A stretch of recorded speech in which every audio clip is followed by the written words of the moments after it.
Sky Squad, we are back in the building, baby, and we gotta talk, okay?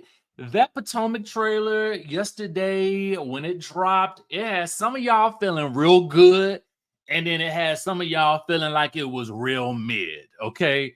So, a tweeter, I'm assuming this is on X, on the Twitter. I don't have the X right now. I deleted that thing for myself. But Reality Chat, our good friends over on Reality Chat, they posted this. That Real Housewives of Potomac trailer was very underwhelming. That show really ain't ish without the real Candice. That is what a commenter posted. Candice responds, child, thank you, but it's an ensemble cast for a reason. No one person can make the whole show. And this one person is on her tuffet. LOL, LOL. So y'all have fun with whatever is going to go down. All right. So listen, we're back in the building, y'all. We are talking about the Real Housewives of Potomac. We got some other news for y'all as well. If you have not subscribed to the channel, go ahead and do so. Hit that notification bell button and smack that like button, flip it, rub it down, all that good stuff like that so we can keep this good engagement going.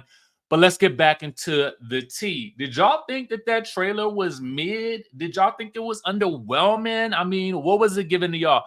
I mean, to me, it felt fun. It felt like they were trying to emphasize the fun and bring some of that back and give us some shade without it coming across as too deep or too dark or dismal, the way that past seasons have felt.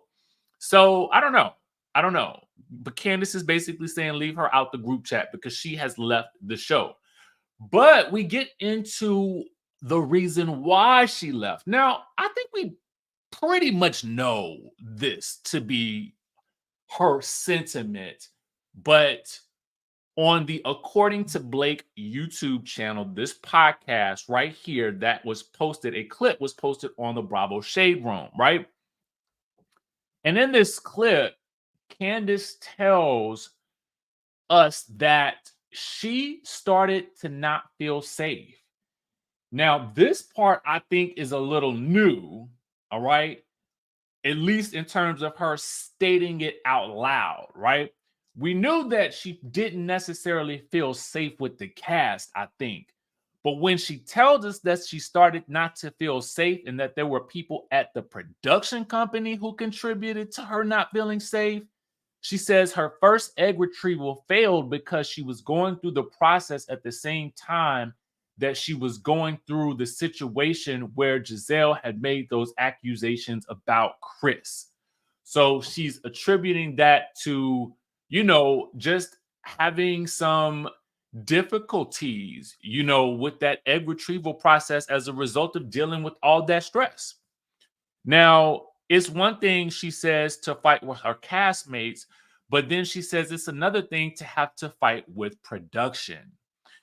Now, she goes on to state that this is not a slight at Bravo, but she does specifically mention production, which is, I don't know, I think it's interesting to me.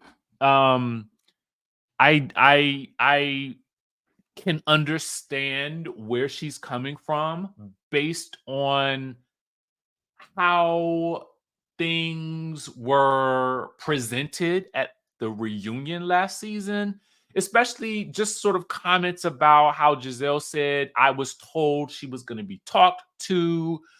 Those types of inferences sort of let me know that there was some behind the scenes, perhaps discussions maybe with Candice about toning things down.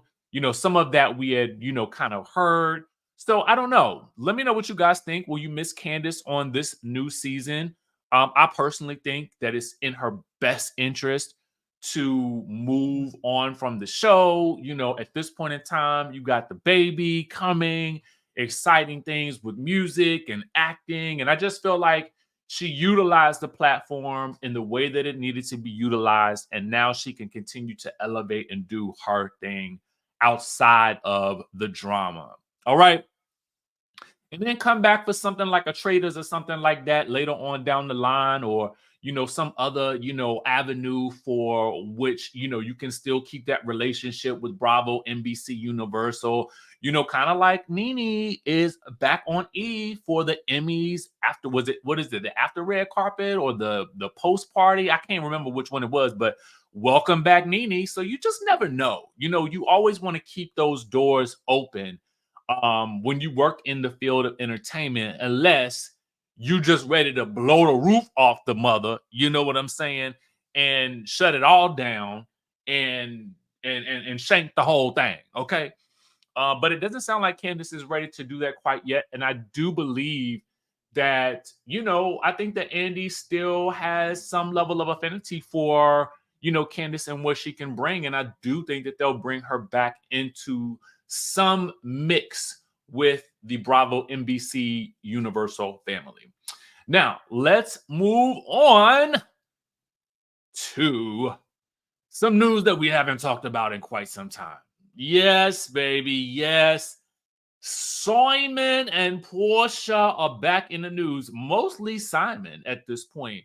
So I don't know if you guys recall this story, but Simon's company was ordered to pay 90,000, excuse me, 90,000, 900,000 in unpaid private jet bill amidst their divorce. Okay. He says he's confident that they will ultimately settle the dispute. Now, this story came out around May 1st, right? So it's now what, September? what should I say? Spring, summer, September. I mean, because summer has gone, it flew by, and now I can't believe we about to be halfway through September, baby.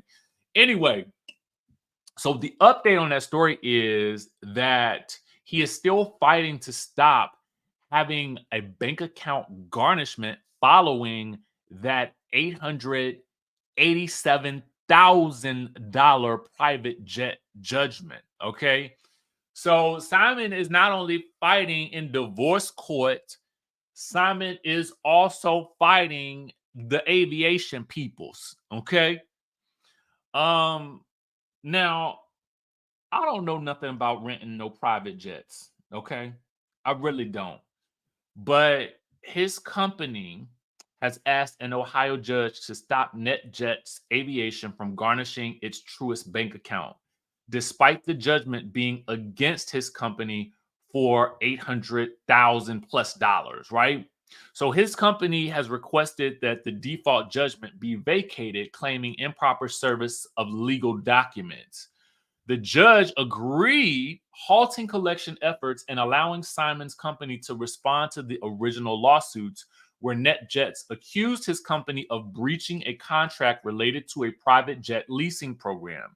Now, NetJets is claiming that his company defaulted on payments, owing $800,000 after the first installment of a settlement. But Simon disputed the judgment, stating it stemmed from unused fees in a 5-year contract, and expressed confidence in resolving the issue. This is one of those situations where, I mean, this is rich people problems, baby. This rich people problems. And I don't know nothing about 5-year leasing programs for private jets and things like that. But what does remain to be seen is this. It would seem as though if you are entering a leasing program with a private jet company, that you would, like, I don't understand why the bill not being paid, right? Now, again, because I'm thinking about a rich person problem, I'm wondering why the rich person ain't just paying over the monies, okay? But a lot of times rich people stay rich because they don't pay for things, okay? I mean, that's just the way the things work in this world. Unfortunately, or fortunately for the rich person. So we're gonna have to see whether or not this rich person can get these, can get out of rich person problems by using rich person methods. Okay. So we'll see what the rich folk do with the rich folk money and flying the rich folk friendly skies. But I don't think he'll be using this private jet service no more. Okay, we're gonna have to catch him. You might have to catch him on United. All right, I don't know. Maybe, allegedly. Who knows? You know what I'm saying? Better than Delta. Baby, let me tell. Woo!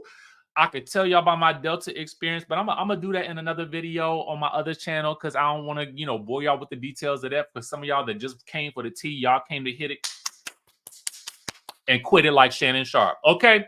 So with that being said, that's the tea that we got for y'all for right now. If anything else pops off, best believe I'll be back with some more.